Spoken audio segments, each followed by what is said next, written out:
Last month, on the evening of April 5th, a drone whizzed through the skies of Shanghai, China. The city had been shut down for nearly a week following a recent uptick in COVID.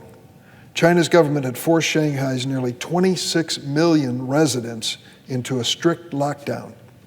Nobody was allowed to leave their home, not even to buy groceries or medicine. By the evening of April 5th, many residents were running out of food. Panic was starting to set in. In one housing complex, the residents began shouting from their windows, demanding that the government provide them with the basics. As they shouted, the drone stopped flying and began hovering over their housing complex. It blinked a white flashing light as a robotic voice issued a command that would send chills down the spine of anyone.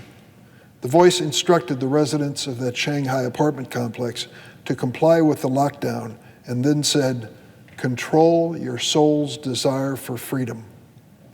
As government drones patrol Shanghai's skies, robotic dogs are patrolling the city's empty streets, barking commands to citizens to, quote, "remain civilized." These methods of enforcement and control did not appear out of thin air. For years, the Chinese government has poured its treasure and talent into developing next-generation technology, like dystopian drones, robotic dogs, and the most sophisticated surveillance apparatus in the world. Technology, of course, by itself is neither good nor bad. The same technology can be used to advance freedom and democracy as they use to suppress it. For instance, facial recognition technology, it's built into our smartphones to protect our sensitive data. In China, this technology is also used to monitor their citizenry and tabulate their, quote, social credit scores. The Chinese government also uses artificial intelligence, AI, for the troves of data it collects on its own citizens every day, particularly on ethnic minorities like the Uyghurs, against whom the Chinese government is committing human rights abuses. Scientific and technological innovation are critical to America's future economic prosperity and standard of living, but innovation is also critical to our national security and to the future of our country. Who do we want to take the lead in shaping the future? The United States and the other democracies of the world, or authoritarian states like China and Russia? China's technological clot is the product of decades of investment. This chart shows the annual growth in research and development expenditures since 1995. Note that leading the pack is China, Korea second, Taiwan third, Israel 4, United States 5.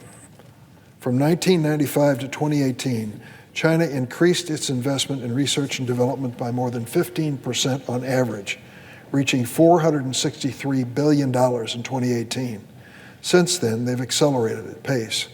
China's investments were nearly double the increases seen in Korea, which had the second highest R&D.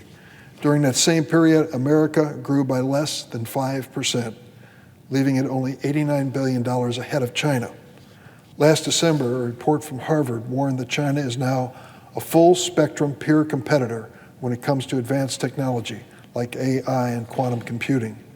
For years, I've been working on the Senate Appropriations Committee to address this gap, to boost federal investments in science, technology, and medical R&D. For America to remain the scientific and technological leader of the world, we need now to act significantly to increase investment. The U.S. Innovation and Competition Act, or USICA, will enable us to make these investments. It's a down payment on a more secure America. USICA will mark our nation's largest investment in science and technology since Apollo 11. It will strengthen our national security in the age of cyber warfare. It will harness American innovation to drive economic growth. It includes a provision I led with Senator Shaheen that requires the U.S. to increase exports by 200% to African, Latin American, Caribbean markets where China is already making considerable investments. This provision is going to help American workers. And importantly, USICA will also reinvigorate American manufacturing by bringing microchip production back to our shores.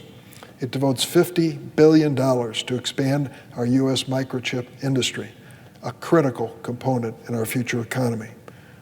Microchips or computer chips, the small pieces of silicon that power nearly everything around us, from smartphones to appliances like refrigerators and microwaves. Even our cars have dozens of microchips. Right now, there's a serious global shortage. It's disrupted virtually every industry. It's leading to higher prices for all types of products. America actually invented the microchip, and we used to make them here too. Nearly 40% of the world's supplies, but we let that manufacture and production get away. Now we've got to bring it home. Today we produce only 10% of the world's supply of microchips. Outsourcing microchip production has massive consequences for our economy. When a disaster like COVID hits, causes a microchip factory in Malaysia to halt production, American businesses and consumers suffer. We become dangerously dependent on China and other competitors when it comes to securing our supply chain for microchips. With USICA, we can rebuild America's manufacturing and solve supply chain shortages.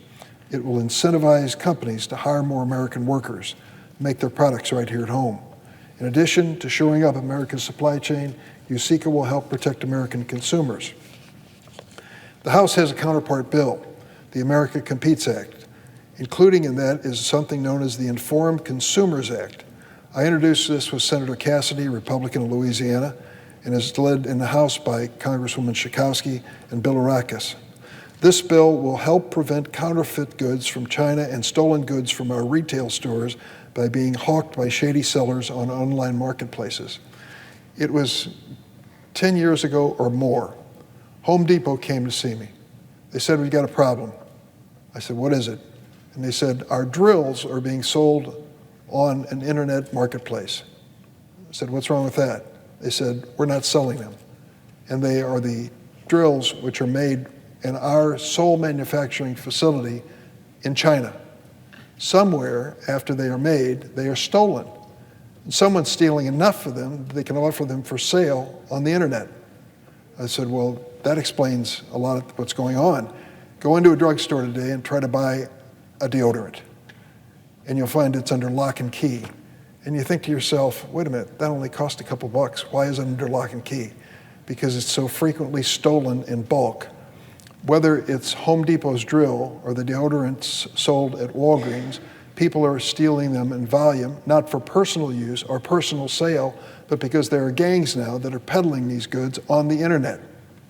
And so we put together a bill, Senator Cassidy and myself, that prevents these counterfeit goods and stolen goods from being sold without disclosing the name of the seller. We had some resistance from some of these internet marketplaces. They didn't want to disclose the name of the seller. We told them that seller is selling stolen goods on your marketplace. Well, that's their business. They have a right to confidentiality. It took a long time to persuade them otherwise. Our bill is being supported by a broad coalition: the National Association of Manufacturers, the Fraternal Order of Police, AFL-CIO, and Consumer Reports. I think it's about time. You look at these gangs that are running in and doing all this shoplifting in massive amounts and pouring it into garbage bags. It isn't for them to go out and sit on the sidewalk and try to sell what they've stolen.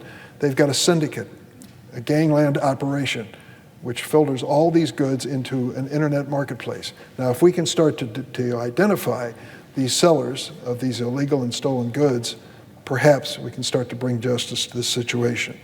Finally, USICA is going to make crucial investments in America's capacity to innovate and pioneer groundbreaking technology. It authorizes billions of dollars for the National Science Foundation to help America's scientists unlock the potential of AI, quantum computing, and other advanced technology. These investments will make a difference. Just 2 weeks ago, I was at the University of Illinois in Champaign-Urbana, and Dr. Ponch, who heads up the National Science Foundation, made a visit.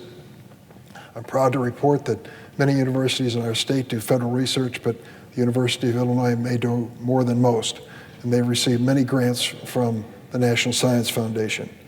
We welcome the director of that Science Foundation to Illinois, and he's made a point of looking at the projects that were being funded. I can't even start to describe to you what some of them are, but I'm just a liberal arts lawyer, and I heard these descriptions about the next generation of computing and technology.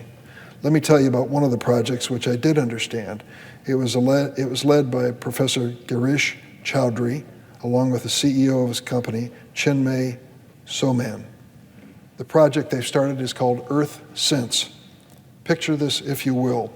Their goal is to combine machine learning with smart agriculture to build robots that our farmers can use to grow crops more efficiently and improve their environment.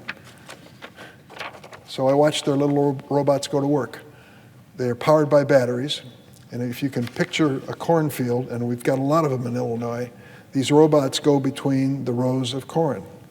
And while they're going down rows, they are gathering data and information, moisture in the ground, pictures of the soybeans and corn above them to determine whether or not they're being successful and most productive. And at the same time, they are spreading seeds for a cover crop that's going to follow the harvesting of the corn. They are guided remotely by computer, and that is the future of farming, I believe. I think getting a picture of a farmer on a tractor is something you want to hang on to as a souvenir. The farms of the future are going to be managed by autonomous machines, robots, and the like, and it's going to be a lot more efficient. It kind of breaks the hearts of my farmers to talk in these terms, but that's the reality, and we'd better be on top of it. EarthSense at the University of Illinois is a good illustration. Every state's home to institutions that support researchers working. Let's give them the tools and resources they need. If we want a future in which flying drones overhead demand that hungry citizens suppress their soul's desire for freedom, or a future in which robots help grow more food and feed the planet, which nations and which values shape the world's future will be informed by the decisions we make in Congress and in Washington. Let's send this competitiveness package to President Biden's desk and invest in America. Mr. President, I yield the floor.